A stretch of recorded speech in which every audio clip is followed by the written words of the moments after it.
At 33 years old, Daniel Cross owned 4 screwdrivers, half a block of rosin, and a folding table he had bought for $6 at a stranger's yard sale. 3 years earlier, his name had hung in gold letters above a workshop door that turned away more clients than it accepted.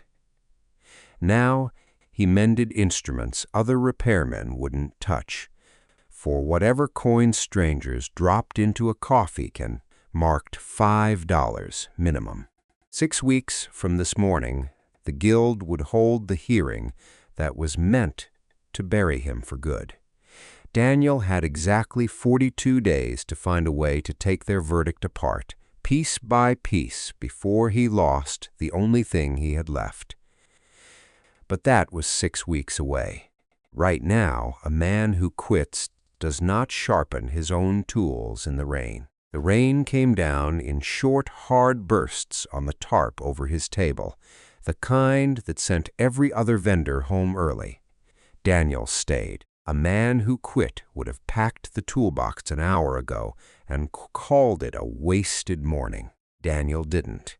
The violin on his bench was a student model, laminate top, purfling cut by a machine and cut badly. The kind of instrument most luthiers wouldn't bother opening for a woman who could only pay $3 and asked him not to fix it properly, just to make it playable by Friday for her daughter's recital. A man who quit would have grabbed contact cement and sprayed the seam shut and called it done in 4 minutes. Daniel set the soundpost instead, with a tool he had ground down himself from a discarded knitting needle, easing it a fraction of a millimeter at a time, listening for the exact moment the tone stopped rattling against the plywood and started to breathe on its own. He had already reset the seam along the lower bout once, and he was letting the glue cure fully before testing it again. Because rushing a wet joint in weather, this damp only bought you the same repair twice, for free, and Daniel Cross did not make the same mistake twice on purpose. That was the part nobody at the market understood. Grant Millard understood it least of all. Grant crossed in front of the table with an umbrella he didn't need yet, his shoes too clean for the mud between the stalls. He slowed just long enough to look down at the $3 violin the way a man looks at something crawling out of a dumpster, and he said something about old habits, about Daniel still playing repairman after everything, about how convenient it must be, fixing instruments nobody could verify now that he didn't need a license for anyone to hear what he was doing. Daniel kept his eyes on the soundpost.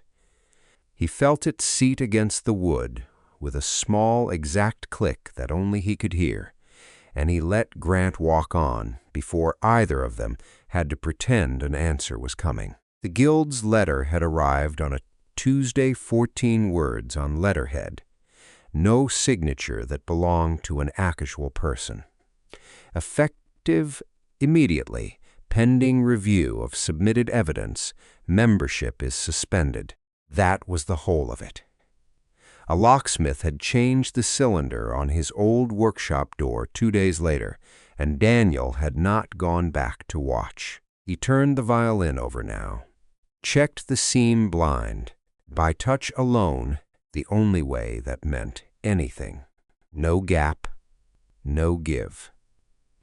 $11 sat in the coffee can all the morning had earned him so far, and he was reaching for the case to close it up when he noticed the woman hadn't come back yet. That was when he saw the old man. The man stood at the far end of the row, near the shuttered fish stall, not moving the way everyone else in the market moved, weaving and haggling and checking their phones. He simply stood there, watching Daniel's table, a canvas frapped case held flat against his chest with both arms, the way a person holds something they are afraid to set down even for a second. His coat was thin for the weather. His shoes had been resoled more than once, and not recently. Daniel had repaired instruments for 30 years of customers who looked exactly like that man. None of them had ever stood so still. He felt it before he understood why a small, specific wrongness, the kind you catch in an interval slightly out of tune, close enough for most ears, sharp enough for his. He wiped the resin dust from his hands and reached for the spare violin he kept strung and ready, just to test how far sound would carry in weather like this. He drew the bow once, a long, low note that cut straight through the noise of the market. When he lowered the bow, the old man was gone. Not walking away. Gone, the way a held breath disappears the second you stop holding it, leaving nothing behind but the space where it had been. Daniel scanned the row twice. No canvas case, no thin coat. Nothing but a stranger haggling over eggplants where the old man had stood 30 seconds before. He set the bow down slowly. I know what I saw. The knock came just after 9 that night. 3 soft raps against the plywood door of the storage shed Daniel rented behind the market. The kind of knock belonged to someone who wasn't sure they had the right to knock at all. The old man stood under the single bulb by the door, the same canvas case, pressed flat against his chest, rain running off the brim of a hat too thin to keep any of it out. He didn't explain where he had gone that morning, or why he had vanished the way he had. He held out the case with both hands, the way a person hands over something they have already decided to trust to a stranger, and said only that the instrument inside needed to be playable again by morning, and that he couldn't pay more than what was folded in his coat pocket, $4 and some coins. Daniel had every reason to say no. It was late. The rain hadn't stopped. Repair rushed overnight for less than the price of a sandwich was the kind of job that made men in his position poorer, not richer. He almost said so. Then he opened the case. The violin inside was old in a way the laminate student models never were. Old the way a thing gets when someone loved it correctly for a very long time before neglecting it completely. The top had split along the grain of the spruce, a hairline crack running from the F-hole almost to the edge. The varnish had crazed into 1,000 tiny fractures, amber gone the color of weak tea. One string had snapped and curled back on itself like a dead vine. When Daniel lifted it to his ear and tapped the belly with one knuckle, the sound that came back was dry, hollow, wrong, the sound of wood that had been silent far too long. He looked up to ask the man's name. The old man was already gone, back into the rain, the door swinging half shut behind him, and Daniel understood without being told that he wasn't meant to follow. He worked through the night. He cleared his bench first, wiped down clean, because an instrument like this one didn't get worked on next to sawdust from a $3 student violin. He needed a finer clamp than the one he had, something to hold the split top under even pressure while the glue set without crushing the grain. And he dug through the bottom of his tool chest looking for it, past chisels he hadn't touched in years, past a spool of gut string gone brittle with age. His fingers closed on a folded, yellowed square of paper instead. He knew what it was before he opened it. He had been 22 years old the day the regional guild handed it to him, the youngest luthier in 30 years of the organization's history to earn a master's certification. His father sitting in the 3rd row with his hands pressed flat against his knees, too proud to clap properly. Daniel set the paper on the corner of the bench, face down, and went back to work. The clamp he found instead had belonged to his father, too. It still fit his hand exactly. He set the crack first, running a thin bead of hide glue along the seam with a brush worn down to a few bristles, working it into the grain with the flat of his thumb the way the wood wanted, not the way that was fastest. He clamped it and waited, because a rashed seam on century-old spruce would open again inside a year, and he wasn't building an instrument that would need fixing twice. While the glue set, he cleaned the crazed varnish with the gentlest solvent he owned, just enough to lift the grime without touching the finish underneath, because that finish had taken someone 40 years to build up in thin, patient layers, and it wasn't his to strip away for the sake of looking impressive. He restrung it with a set from his own limited stock, tuned it slow, half a turn at a time, listening for the exact moment the wood stopped fighting the tension and settled into it. By 4 in the morning, the crack was closed, invisible under raking light unless you knew exactly where to look. By 5, he drew the bow across it for the first time, one long open note, and the sound that came back wasn't dry anymore.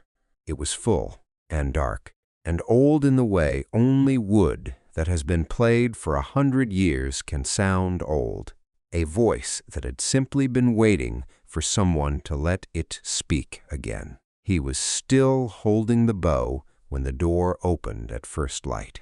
The old man didn't ask whether it was finished. He stood in the doorway a long moment, looking at Daniel the way he had looked at him across the market the day before, and then he crossed the room, took the violin from Daniel's hands, and drew the same open note himself, slow, deliberate, listening the way a person listens who already knows exactly what they are listening for. He didn't smile. He didn't thank him.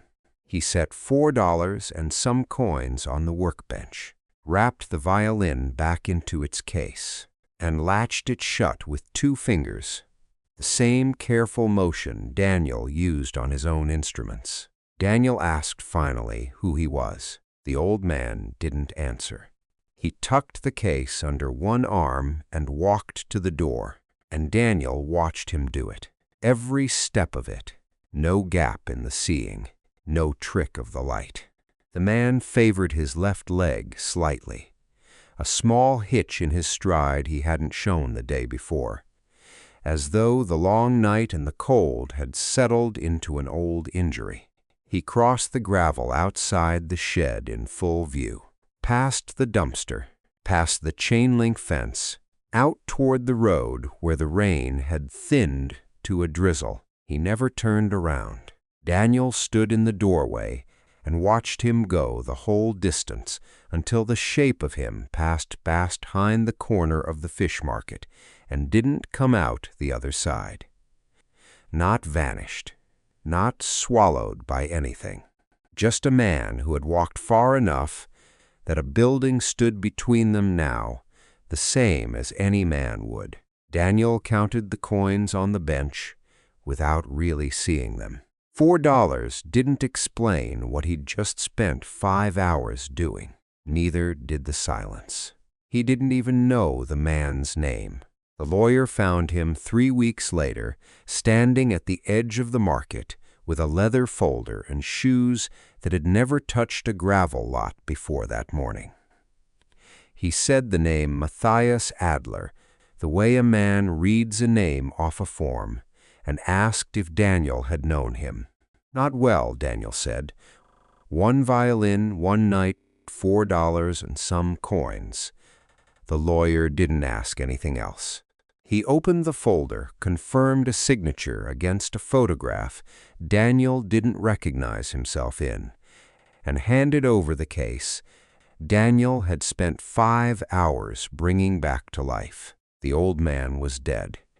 The instrument, according to a will filed 9 days before that, belonged to Daniel now. He carried it home without opening it again that day. It sat on his workbench for 2 more before curiosity beat out exhaustion. He unlatched the case slowly, the way he unlatched anything that had cost someone else 40 years to make, and lifted the violin out into the gray light of the shed.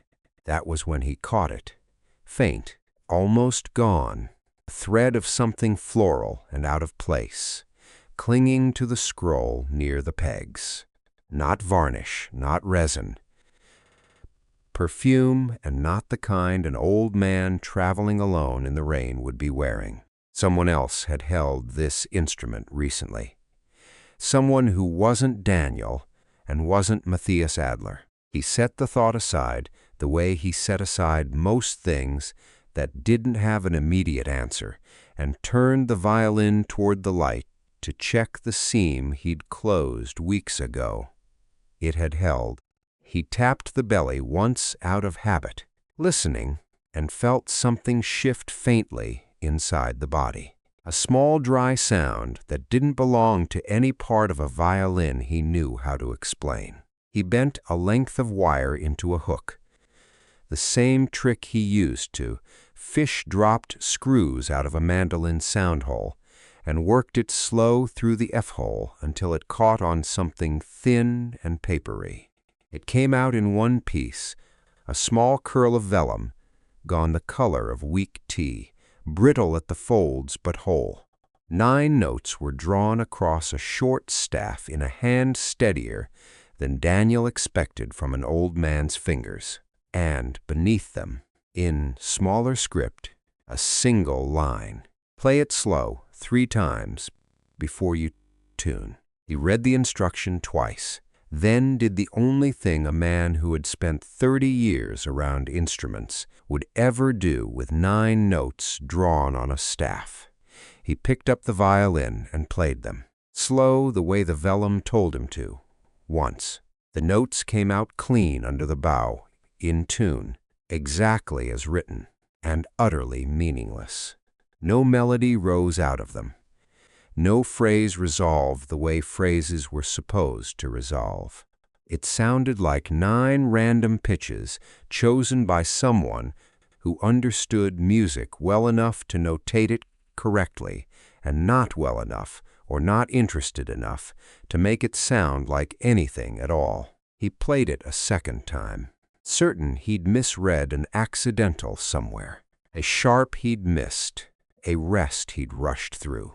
The result was identical, dissonant, deliberate sounding in its dissonance, the way a sentence sounds deliberate even in a language you don't speak. He played it a third time because the note had said 3, and because some old habits about following instructions from dead men died harder than others. Nothing changed. 9 notes that refused to be a song, which meant, as far as Daniel could reason it, that the fragment belonged to something bigger, some lost piece missing its context, a measure torn out of a larger score he didn't have. He'd heard of stranger things surviving in stranger places, half a concerto found folded inside a cello case, a hymn variant known only from a single surviving hymnal in a church basement. If the 9 notes were real music, some collector or archivist would recognize the fragment, even if Daniel couldn't. By the end of that week, he had spent $31. He couldn't afford chasing that theory to its end. A woman 2 stalls down sold sheet music out of milk crates, yellowed folios from estate sales nobody else wanted. And Daniel had hummed the 9 notes for her on a whim, asking if she recognized the phrase from anything at all. She didn't, but she knew a man near the old clock tower who cataloged fragments like this for collectors. And Daniel spent 4 days walking the vellum between shops that smelled of dust and turpentine, humming 9 notes to men who shook their heads, getting nowhere. until a dealer with too many questions asked where exactly he'd come across a 9-note manuscript that old and whether he had anything else from the same source. Daniel said he'd found it in a flea market bin and left before the man could ask a second question. He didn't go back. 6 days, $31, and not one person who recognized 9 notes that refused, stubbornly, to belong to any song ever written. He gave up on the theory that night, more tired than defeated, and restrung the violin anyway, out of nothing more than habit, tuning it the way he always did, a fifth at a time, testing the open strings before touching anything else. His hand found the fingerboard without thinking, the way it always did after 30 years. And he drew the 9 notes without meaning to slow, the way the instruction had said, listening to each one the way he listened to everything. Halfway through the 3rd pass, he stopped with the bow still on the string. He had learned to name notes before he'd learned to read.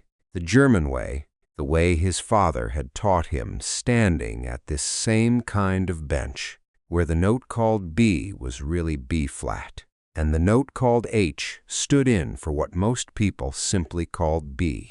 He had never once used it for anything but tuning. He used it now, matching the 9 notes to their letters one at a time, watching the shape of a word rise out of what he'd dismissed as a warm-up exercise. Hedge, hedge. There was an old row of workshops on the east side of town, boarded up longer than Daniel had been alive, that the county had never bothered to rezone because nobody remembered it existed. Everyone who still spoke of it at all called it by the name painted barely on a leaning street sign nobody had replaced in 60 years, Hedge Row. He set the bow down and didn't move.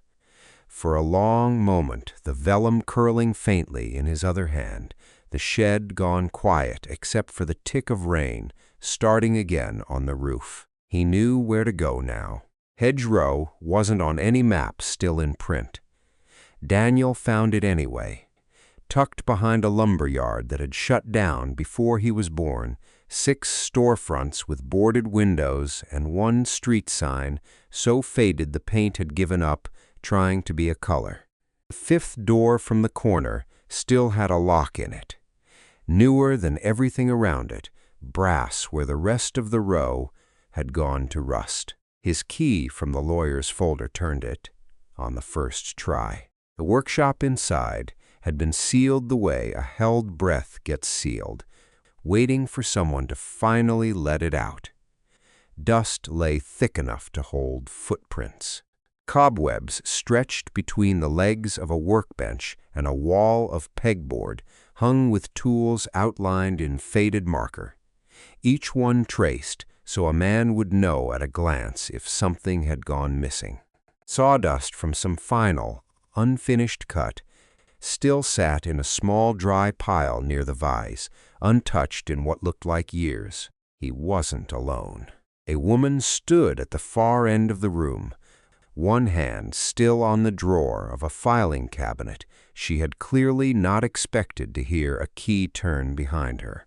She was younger than Daniel by a few years, dressed for paperwork rather than a derelict workshop, and she closed the drawer the moment she saw him, unhurried, deliberate, the way a person closes something they intend for you to notice they've closed. She didn't ask who he was. She already seemed to know. Daniel introduced himself anyway, held up the folder with the lawyer's letterhead on it, said the name Matthias Adler, the way you say a name you're still not sure you have the right to say. The woman's eyes moved from the folder to his face and back, cataloging him the way Daniel cataloged a violin he suspected wasn't what the seller claimed it was. Told him her name was Clara Whitfield and nothing else. Not why she had a key of her own. Not what was in the cabinet.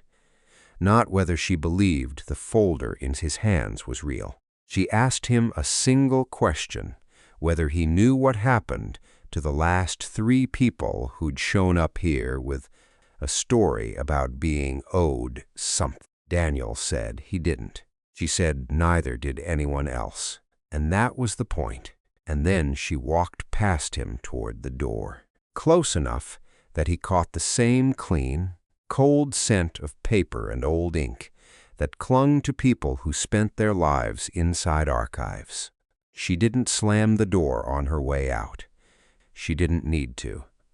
The silence she left behind did the work for her. Daniel stood in the middle of the workshop a long moment before he moved again. He worked through the space slowly. After that, the way he worked through any instrument he didn't yet trust, cataloging before touching. Woodstock leaned in one corner, spruce and maple gone gray with dust but sound underneath, the kind of tone wood that cost more than Daniel's monthly rent by the board foot. A rack of clamps. A half-built violin still pinned in its mold, abandoned mid-carve. He ran his hand along the edge of the main workbench, clearing a path through the dust, and felt the wood catch under his palm, a small groove where none should have been. He brushed the dust away with his sleeve. Letters, carved shallow and deliberate into the corner of the bench, worn soft at the edges from decades of a hand resting near them without quite touching. He had been 9 years old the first time his father let him carve his own initials into a finished violin, guiding the blade so the cut wouldn't run too deep and split the grain, telling him a man's name in wood outlasted almost anything a man could say out loud. He didn't finish the thought. A voice behind him, unfamiliar, asked if he was buying or selling. The man in the doorway wore a canvas jacket that had seen more scrap yards than workshops, and he didn't wait for an invitation before sizing up the wood stock in the corner the way Daniel sized up instruments. He said he bought out estates like this all the time, tools, timber, whatever a dead man left behind that his family didn't want to deal with, and he could have a truck here by Friday. Cash on delivery. No questions about paperwork Daniel might not have sorted out yet. He named a number. It was enough to cover 3 months of rent on the shed behind the market, maybe 4. Daniel looked at the wood stock, looked at the half-built violin still pinned mid-carve, a life someone had walked away from without meaning to. His hand was still resting on the corner of the workbench, on the worn groove of a name he hadn't finished reading. He said he wasn't selling. The man shrugged the way men do when money walks away from them for reasons they've stopped trying to understand, and left the same way he'd come in, unhurried, already thinking about the next address on his list. Daniel stayed until the light through the grimy windows started to fail, cataloging what he'd inherited, piece by piece, the way his father had taught him to catalog anything before deciding what it was worth. He was still there when he heard the lock turn again behind him. Clara stood in the doorway with a ring of keys in one hand, watching him the way she'd watched him the first time, except now there was something else behind it, something closer to arithmetic than suspicion, as if she were recalculating a number she'd been certain of an hour ago. She didn't explain what had changed.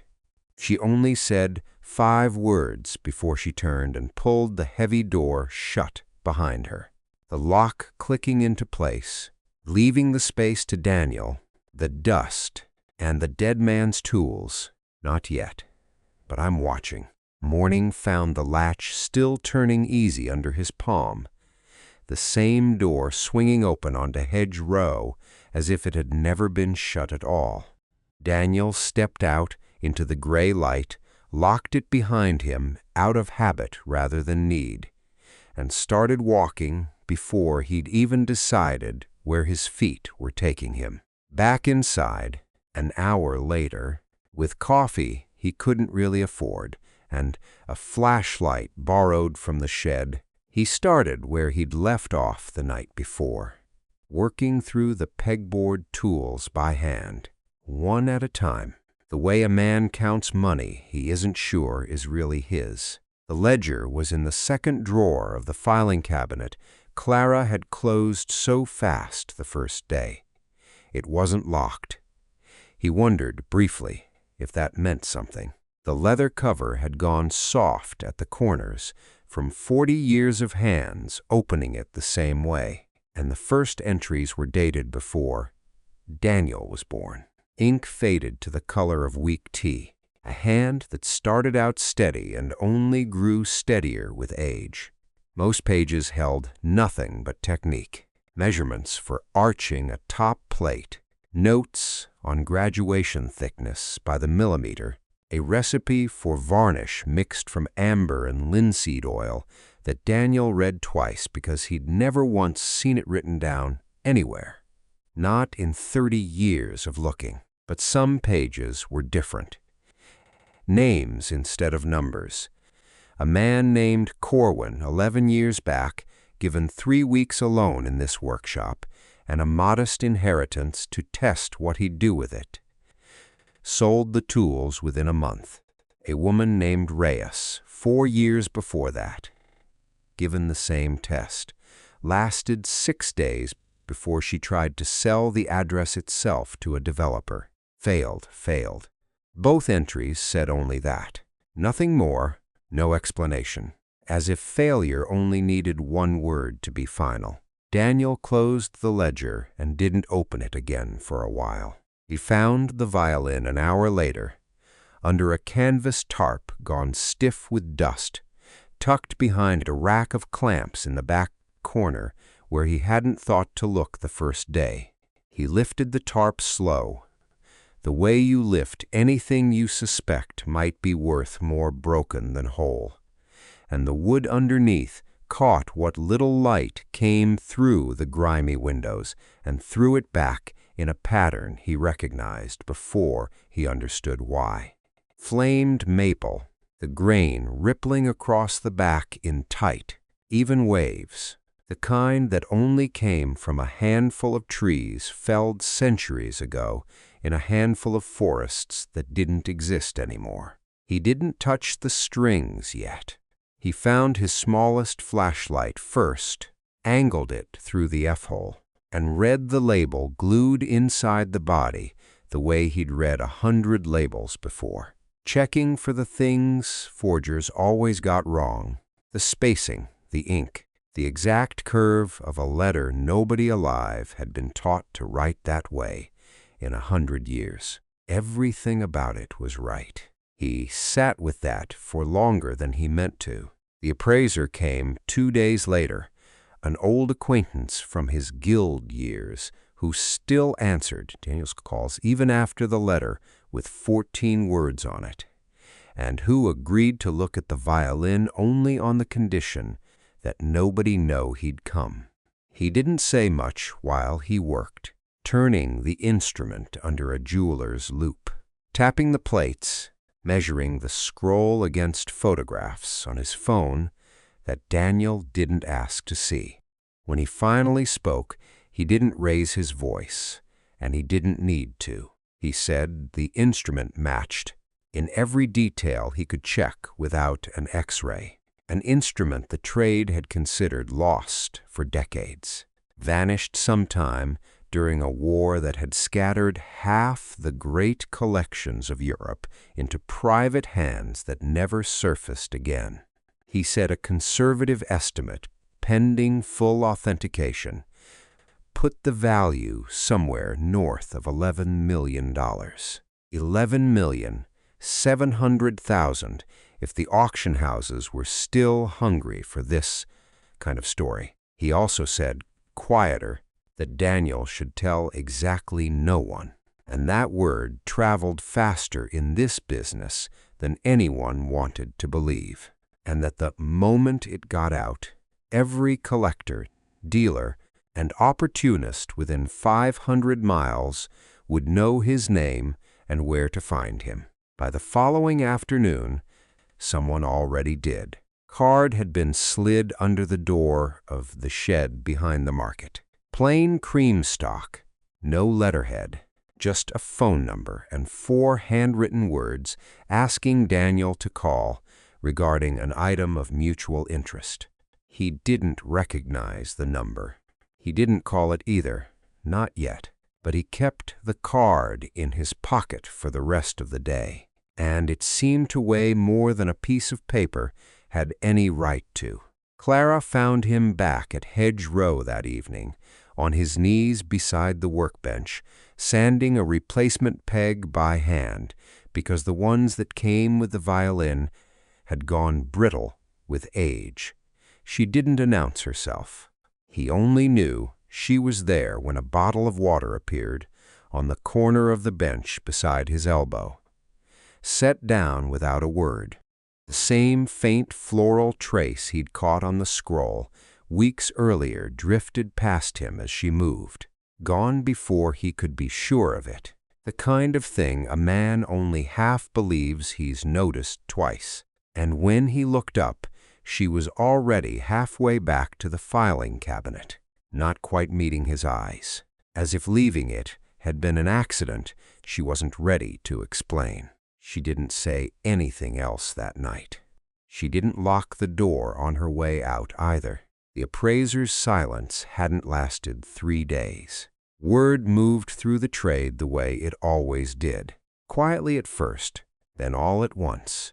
And by the time the regional guild called an emergency session to examine the instrument formally, half the craftsmen in the county already knew a name they hadn't spoken aloud in 3 years.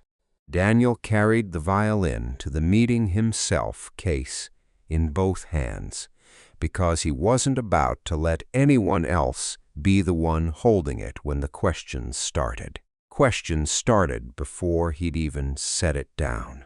A man Daniel didn't recognize, introduced only as an independent authenticator, brought in for a second opinion, examined the violin under lights, bright enough to bleach the color out of the room.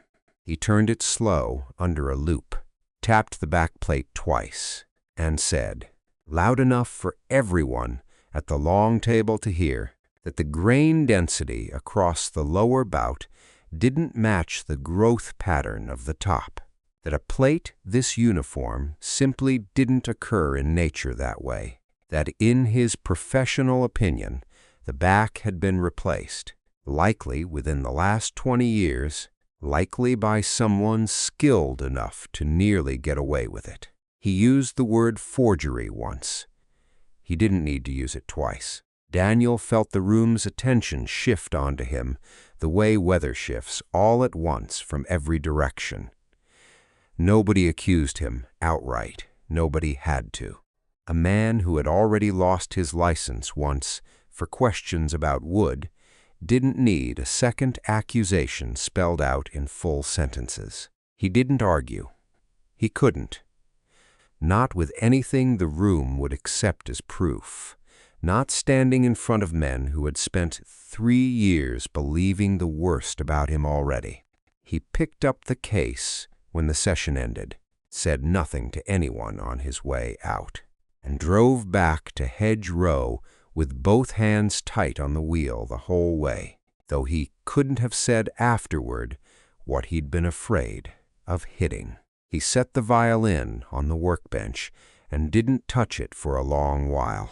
Then he caught the smell. It came off the back plate, faint but wrong. A sharp, spirit-thin note underneath the wood, quicker to fade than the deep amber warmth of everything else on the instrument. It was nothing like the rich, resinous smell of the varnish on the top, the kind of smell Daniel had grown up around before he'd grown up around anything else. He'd know his own father's varnish blind in a dark room. This wasn't it, and it wasn't old, and it wasn't the varnish Matthias Adler had used on the rest of the instrument either. It was newer, a spirit varnish, not an oil one, the kind you reached for when a seam needed to set fast, not the kind you used when you had 40 years to wait. The kind of finish a careless restorer might use on a repair meant to be invisible to everyone, except the one person alive who still remembered the original recipe by smell alone, which meant the back hadn't been forged. It had been repaired.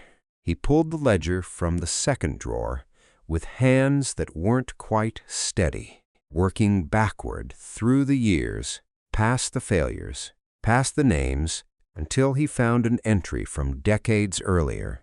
The ink fainter here, the hand slightly less certain than in the pages that came before it. Matthias had written about a fall, a shelf giving way in a storm, a back plate cracked clean through on an instrument he refused to name. He'd written about repairing it himself over 6 weeks, matching the density as closely as 40 years of experience allowed, and about sealing the seam with a varnish blend he'd developed specifically because the original amber formula wouldn't bond cleanly to a repair that fresh. He'd written the formula down.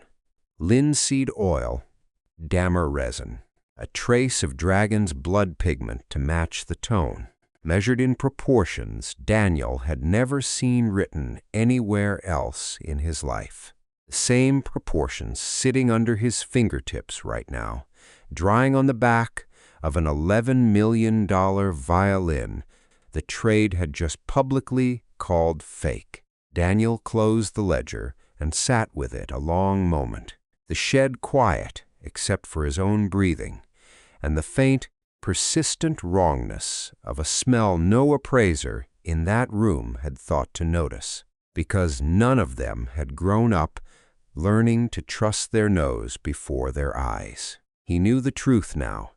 Nobody else in that room did. He said it out loud anyway, to no one, just to hear how it sounded. It's not fake, it's fixed. The whole town seemed to know by morning. A man who repaired violins out of a market stall had tried to pass off a forgery as a lost masterpiece, and nobody who repeated the story bothered to ask whether it was true before they told it to the next person. Daniel felt the difference in how people looked at him now, a fraction colder than 3 years of quiet contempt had already made them. This time, with something closer to satisfaction underneath it, as if the town had been waiting for proof it had been right about him all along. He was alone at the workbench that afternoon when the man in the gray suit found him. He didn't give a name, and Daniel didn't ask for one. He talked the way men talk when they've rehearsed exactly how much to say, and no more, mentioning that everyone in 3 counties had already heard the instrument called a fake, that no dealer, no collector, no auction house would touch something with that kind of story attached to it. That Daniel was sitting on a piece of firewood with an $11 million rumor stapled to it and nothing else. He said he could take it off Daniel's hands. $50,000 cash by the end of the week, more than fair for scrap wood and old tools. Nobody else would come near now that the story was out. He said it kindly, almost gently, the way a man delivers bad news he doesn't feel responsible for. $50,000 was the exact weight of the debt that had followed Daniel out of his old workshop 3 years ago, down to figures he still knew by heart, because he'd done the math too many sleepless nights to forget it. He didn't answer right away.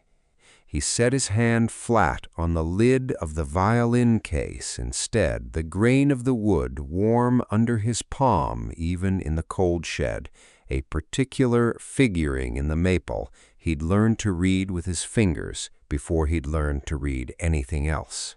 His father had taught him that pattern the same year he'd first let him carve his own name into a violin, guiding his hand across a different piece of wood entirely, telling him that good figuring never lied about what was underneath it, no matter what somebody tried to sell you instead. 8 years of his 20s had gone into a workshop and a dying man in the room above it, and he had never once regretted a single hour of that. And he understood, sitting there with his hand on the case, that selling this violin for $50,000 would be the first time in his life he traded something real for something easy. He said no. 4 words, nothing more, and the man in the gray suit studied him a moment, the way you study someone who has just made a mistake you already predicted, then folded the offer away as easily as he'd made it and left without another word. Daniel sat with his hand still on the case long after the shed had gone quiet. He went looking for Clara that evening, because if anyone could tell him how to prove what he already knew about the varnish, it was someone who'd spent her life around the guild's records instead of its politics. The hedgerow workshop was empty when he checked it, so he tried the guild's administrative building instead, a squat brick office 2 blocks from the hearing room where his name had been dragged through the mud 2 days earlier. Clerk at the front desk told him Miss Whitfield was in a meeting and couldn't be disturbed. Daniel said he'd wait. He was halfway down the hallway toward the water fountain when he heard Victor Lang's voice through a door, left open just wide enough to leak sound into the corridor. Low, unhurried, the tone of a man who has never once had to raise his voice to be obeyed. Daniel stopped without meaning to. He caught fragments only, nothing whole, a mention of a hospital, a balance still owed, the scrape of paper being pushed hard across a desk. Then, clear enough to cut through everything else, a single sentence. Get rid of it, and none of this ever happened. The door swung open before Daniel could step back. Clara came out first fast, a stack of papers pressed flat against her chest with both arms the way she'd once held a canvas case across a market stall, her eyes red-rimmed in a way she clearly hadn't expected anyone to see. She saw Daniel standing there and stopped for exactly 1 second, long enough for something to pass over her face that he didn't have time to name before she looked away from him entirely. She didn't explain.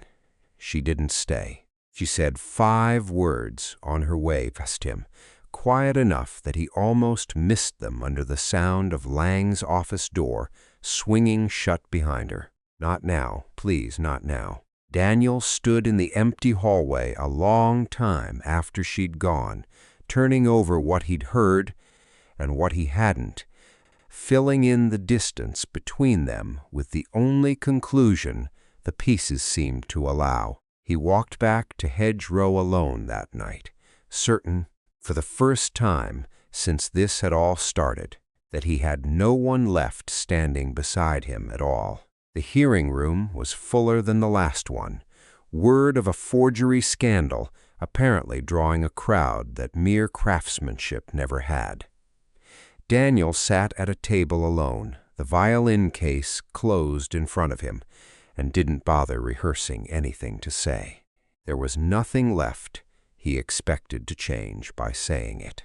A junior examiner opened the session by reading a procedural objection into the record, something about the chain of custody on the appraisal report, technical enough that half the room stopped listening halfway through, plain enough in its intent that Daniel understood exactly what it meant. They weren't going to let him demonstrate anything at all. The objection alone was enough to close the file, $11 million violin or $3 student model.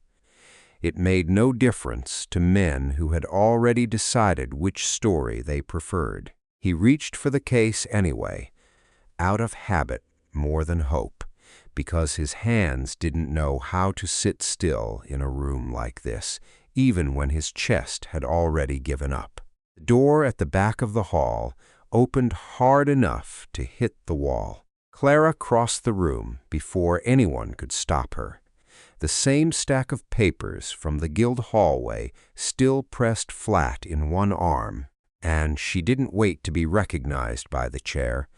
Before she set them down on the panel's table, with a sound sharp enough to cut through the procedural objection still hanging in the air.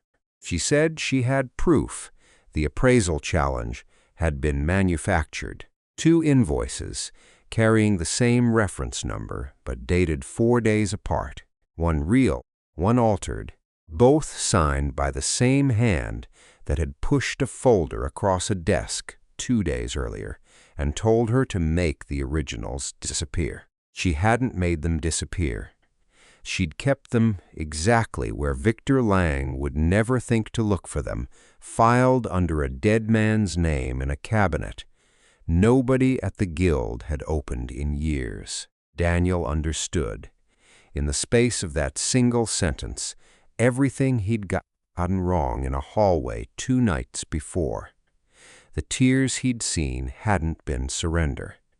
The papers pressed against her chest hadn't been an apology to Lang. She'd walked out of that office holding the one thing that could burn him down. And she'd said, "Not now, please, not now."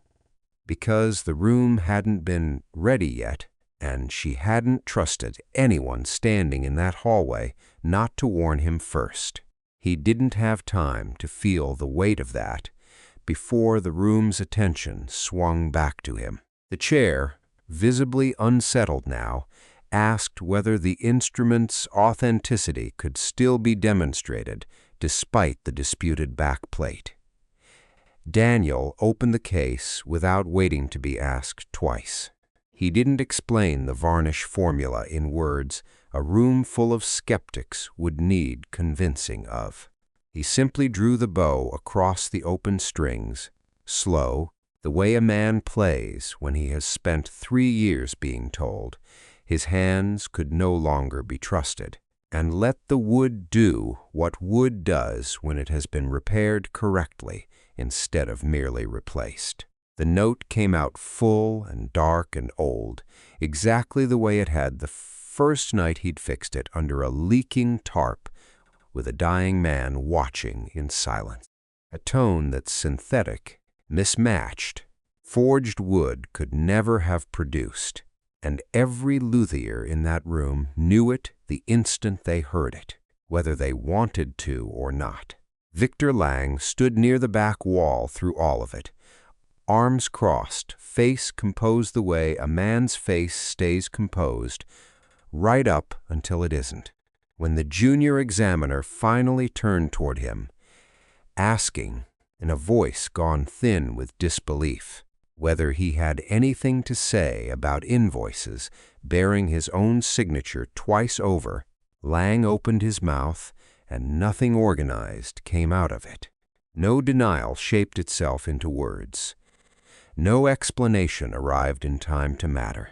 He looked, for just a moment, like a man watching the floor of a building he'd designed himself give way beneath him, and the silence that followed lasted long enough that nobody in the room needed him to fill it. He didn't apologize, he didn't try.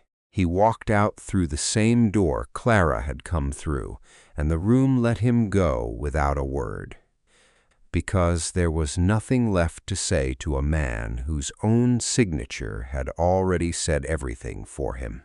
The broker in the gray suit, Daniel learned later that same afternoon, had been on Lang's payroll for years, a fact confirmed by the same invoices Clara had risked her position to protect. Daniel closed the case slowly once the room had started to empty, his hands steadier than they'd been in 3 years. Clara was still standing near the panels table, papers gathered back into her arms, watching him the way she'd watched him the very first day at Hedge Row, except nothing about it felt like arithmetic anymore. I never left, not once. 6 weeks became 6 months faster than Daniel expected anything good to happen to him. The workshop at Hedge Row didn't look like a courtroom anymore, or a crime scene, or a dead man's tomb sealed shut behind 6 locked storefronts. It looked lived in. Wood stock that had sat gray with dust now stood cut and stacked by grain and grade, the way Matthias Thorne had once kept it, the way Daniel's father had kept it before him. A row of half-finished violins sat pinned in their molds along the back wall, none of them his, all of them belonging to hands that had never been allowed to hold a chisel professionally until someone decided their worth wasn't a matter for a guild to certify. He'd started with 3 students. 6 months later, there were 11. Most of them, men and women the trade had discarded the same way it had once discarded him. A woman who'd apprenticed for a decade without ever earning a title. A man in his 50s who'd built furniture his whole life and only ever dreamed about instruments. A kid barely out of his teens with steadier hands than half the licensed luthiers Daniel had ever met. None of them paid tuition. The line of credit he'd secured against the authenticated instrument, the paperwork still winding through 3 different institutions under Clara's watch, hadn't gone toward a single thing Daniel owned for himself. It had gone toward lumber, toward tools, toward rent, on a building the county could no longer pretend didn't exist. The violin itself sat in a glass case near the front window, not locked away in a vault, the way half the collectors who'd called that spring seemed to think it belonged. Students touched the glass on their way in every morning, the way you touch something for luck without quite admitting that's what you're doing. Grant Millard had not shown his face at Hedge Row once in 6 months, though Daniel heard, secondhand and without much interest, that the man now told a shorter story at the market than the one he used to tell. Clara worked from what used to be the filing cabinet's corner. Though the cabinet itself had been replaced by shelving she'd built herself under Daniel's supervision. Badly at first, better with every week. She'd left the guild 2 months after the hearing, once the formal inquiry into Victor Lang's forged signatures had run its course and taken his position down with it. She managed the workshop's records now, the students' progress, the provenance paperwork, on an instrument that still made auction houses call twice a month, asking questions nobody in this building intended to answer. Daniel found her some evenings sitting exactly where she'd stood the first day he'd walked in, keys still in one hand out of a habit she hadn't quite broken, and some nights neither of them said anything about it at all, because nothing about the quiet between them needed explaining anymore. On a Tuesday in late autumn, with the shop empty and the light going gold through the grimy windows, the way it had the very first day he'd found this place, Daniel took a scraper to the sign above the door. 60 years of weather and neglect had sealed the varnish into something thick and cloudy, hiding whatever had been painted underneath it since before Daniel was born. He worked slow, the way he worked everything, easing the blade under the old finish a fraction at a time, careful not to gouge the wood beneath. Letters came up out of the haze the way his father's initials had once come up from under a layer of dust on a workbench 200 miles from here. hand-carved, deep, deliberate, a name Daniel hadn't known to look for until this exact moment, because Matthias Adler had never once, in 3 days, 3 weeks, or 3 years, told anyone what to call him before he'd earned the right to hear it. Clara came to stand beside him without a word, watching the last of the grime come away under the scraper. Daniel set the tool down and looked at what 60 years of neglect had never quite managed to erase. A license can be taken in it's a single letter. A name carved in wood outlasts every hand that ever tried.